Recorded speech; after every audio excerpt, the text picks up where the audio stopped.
मेरा नाम है मोहन शर्मा और आप देख रहे हो एक्सीलेंस प्रो यूट्यूब चैनल, जिसके अंदर आज हम कुछ नया सीखने वाले हैं। अभी फिलहाल क्या चल रहा है कि स्विगी कंपनी ने जॉब से 1100 एम्प्लॉय को निकाल दिया है। उबर ने 3 मिनट्स के अंदर 3700 एम्प्लॉय 3700 एम्प्लॉयज को उबर ने निकाल दिया है। और वहीं रोल्स रॉय ने भी कुछ 9900 अप्रोक्स एम्प्लॉयज को अपनी कंपनी से निकाला है। आप सोचिए, अगर इन सभी एम्प्लॉयज ने अगर सेविंग नहीं की होगी, जितना इन्होंने कमाया उतना खर्च किया होगा टाइम टू टाइम, तो अब ये किस स्थिति के अंदर होंगे। हम बचपन से स्टार्ट करते हैं। बचपन में हम क्या करते थे कि जब भी हमें जो भी पैसे जहां से भी मिलते थे, रिलेटिव से मिलते थे, मम्मी पापा से अपने मिलते थे, हम उन पैसों को इकट्ठा करके एक गुल्लक के अंदर डाल दिया करते थे, तो हमारी मनी सेव हो जाया करती थी। और आज के टाइम पर जब हम बड़े हो चुके हैं तो उस मनी को हम बैंक अकाउंट के अंदर अपने डालते हैं। बैंक अकाउंट के अंदर हमारे कुछ हमें रिटर्न मिल जाता है उस मनी के ऊपर, और हमारा पैसा सिक्योर और सेफ रहता है। क्या इससे भी ज़्यादा रिटर्न हमें मिल सकती है जितना हमने बैंक अकाउंट के अंदर अपने पैसे डाले हैं? इम्पोर्टेंट ये नहीं है कि कितना आप कमाते हो, इम्पोर्टेंट ये है कि कितना आप खर्च करते हो और कितना आप इन्वेस्ट करते हो। अगर फ्यूचर में जो इंसान खर्च करने के साथ साथ कुछ पैसे अपने हर मंथ सेव कर लेता है और उन्हें इन्वेस्ट कर देता है, तो इन्वेस्ट करने के बाद एक टाइम के बाद उसकी नेटवर्थ उस इंसान से ज़्यादा होगी जो कि अपनी सारी कमाई हुई मनी खर्च कर देता है। अगर फ्यूचर में ऐसी ही कोई भी कोविड-19 जैसी सिचुएशन या इससे कोई भी डिफिकल्ट सिचुएशन आती है, तो उस टाइम पर वो इस मनी का यूज कर सकता है। क्योंकि अगर 1996 में किसी ने एमआरएफ जैसे किसी शेयर को अगर परचेज किया होता, तो शायद आज उसकी लाइफ कुछ और ही होती। क्योंकि आज एक एमआरएफ के शेयर की वैल्यू 60,000 पर शेयर है।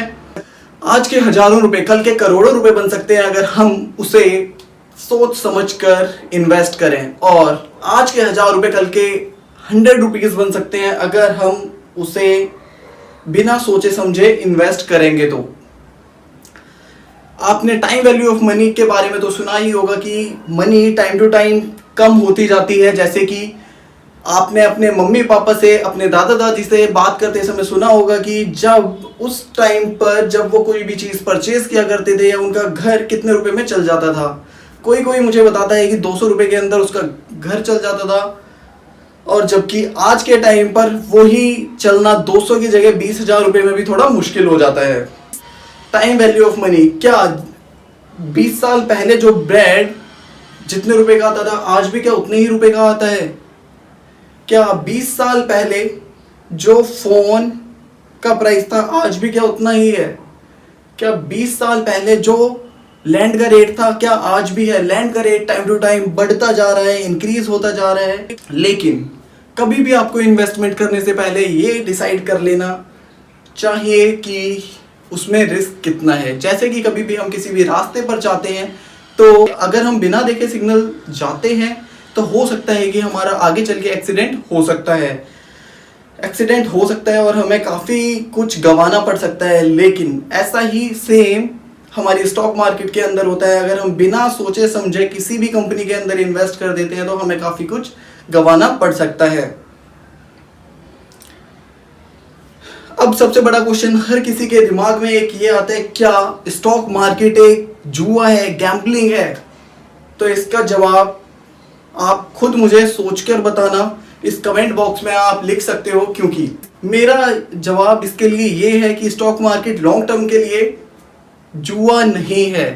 टेक्निकली आपकी टेक्निकल स्किल पर डिपेंड करता है, आपकी नॉलेज पर डिपेंड करता है, आप जो भी एक्सटर्नल इंटरनल फैक्टर है उनके बारे में सोचकर क्या डिसीजन लेते हो।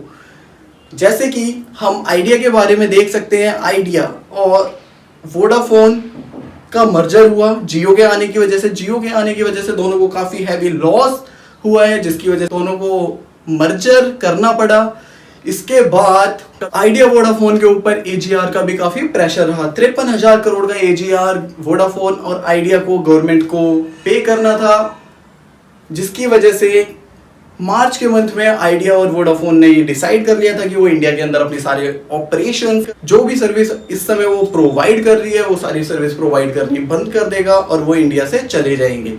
लेकिन अप्रैल मंथ के अंदर कुछ ऐसा हुआ जिसकी वजह से गवर्नमेंट ने कुछ रिलीफ दिया आइडिया और वोडाफोन को, जिसके बाद उनके जो मार्च मंथ के प्राइस थे 2.19 रुपीज से आज जंप कर 5.19 रुपीज आ चुके हैं। अगर किसी ने उसके अंदर 10,000 रुपये लगाए होते तो आज की डेट में वो 20,000 रुपये हो जाते। ऐसे ही अगर हम लॉन्ग टर्म और शॉर्ट टर्म दोनों की बात अभी करने वाले हैं। लॉन्ग टर्म की बात सबसे फर्स्ट हम कर लेते हैं, फिर इसके बाद हम शॉर्ट टर्म पर आएंगे। लॉन्ग टर्म के बारे में हम बात कर लेते हैं। 31 मार्च 2015 में ब्रिटानिया के एक शेयर की वैल्यू 1,075 रुपये थी। 31 मार्च 2016 में ब्रिटानिया के एक शेयर की वैल्यू 1,352 रुपये हो चुकी थी, कुछ 300 रुपये बढ़ चुकी थी। और 31 मार्च 2017 में ब्रिटानिया के एक शेयर की वैल्यू 1,707 रुपये थी और 31 मार्च 2018 में ब्रिटानिया के एक शेयर की वैल्यू 2,500 रुपये हो गई। 31 मार्च 2019 में ब्रिटानिया का शेयर 3,200 रुपये का हो चुका था, जो कि 700 रुपये से वो बढ़ चुका था। ऐसे ही हम रिलायंस के बारे में भी केस स्टडी देख लेते हैं। 31 मार्च को रिलायंस के शेयर की वैल्यू 402 रुपये थी। 2015 में 31 मार्च 2016 को रिलायंस के एक शेयर की वैल्यू 518 रुपये हो चुकी थी, जो कि 116 बढ़ चुकी थी। ऐसे ही रिलायंस की हम 31 मार्च 2017 की बात करें तो 662 रुपये का था। और 2017 के अंदर जब जियो लेकर आया रिलायंस, तो उसके बाद 31 मार्च 2018 में रिलायंस के एक शेयर की वैल्यू 892 रुपये हो चुकी थी। ऐसे ही 31 मार्च 2019 में एक शेयर की वैल्यू रिलायंस के 1,356 रुपये थी। अब ऐसे ही हम हिंदुस्तान यूनिलीवर लिमिटेड को देख लेते हैं। 871 रुपये उसके शेयर की वैल्यू थी 31 मार्च 2015 में। 31 मार्च 2016 में हिंदुस्तान यूनिलीवर लिमिटेड के एक शेयर की वैल्यू 878 रुपये थी, जो कि 7 रुपये से इंक्रीमेंट हुआ था, जो कि काफ़ी कम है। ये उसके इंटरनल और एक्सटर्नल एनवायरनमेंट की वजह से हुआ था। हिंदुस्तान यूनिलीवर लिमिटेड 31 मार्च 2017 में 920 रुपीस का हो चुका था और 31 मार्च 2018 में 1,360 रुपये का। और 31 मार्च 2019 में 50 रुपीस से अप्रोक्स ये इंक्रीज हुआ है 1,710 रुपये। आप कमेंट बॉक्स में ये बताइए कि हिंदुस्तान यूनिलीवर लिमिटेड के अगर आप प्रोडक्ट यूज़ करते हो तो वो कौन से प्रोडक्ट हैं। क्या आपने हिंदुस्तान यूनिलीवर लिमिटेड के प्रोडक्ट आज तक यूज़ करे हैं तो कमेंट बॉक्स में उन प्रोडक्ट्स का नाम लिखिए।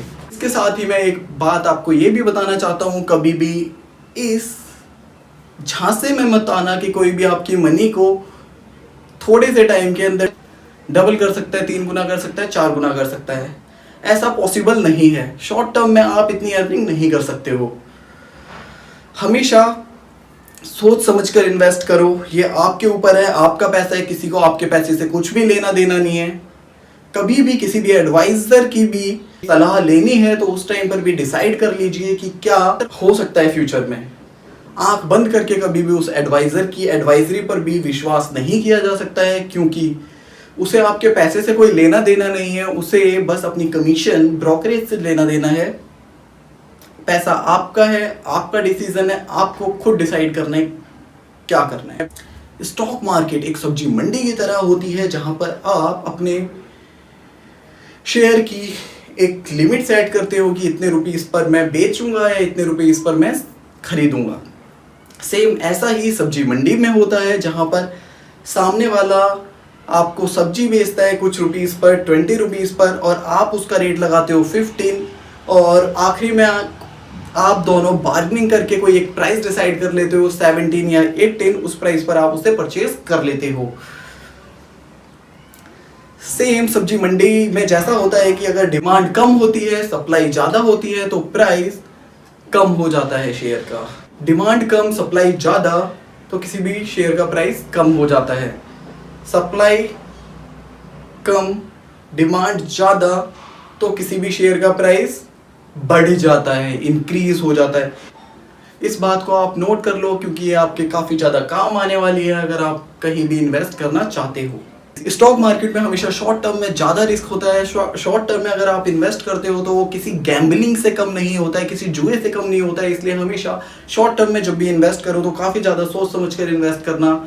लॉन्ग टर्म में लेकिन स्टॉक मार्केट हमेशा प्रॉफिट देती है। बस आपको डेली न्यूज़, जितनी भी उस कंपनी से रिलेटेड इन्फॉर्मेशन है, उनको कलेक्ट करते रहना है और उसके अकॉर्डिंग अपना डिसीजन लेना है। रेस अगर हमें जीतनी है तो सबसे पहले दौड़ना पड़ेगा और दौड़ने के बाद हमें जीतना पड़ेगा। अगर दौड़ोगे और आपको डर है कि मैं अगर गिर जाऊंगा तो आप कभी दौड़ ही नहीं सकते हो। इसलिए स्टॉक मार्केट में सबसे फर्स्ट आपको इस चीज का ध्यान रखना है।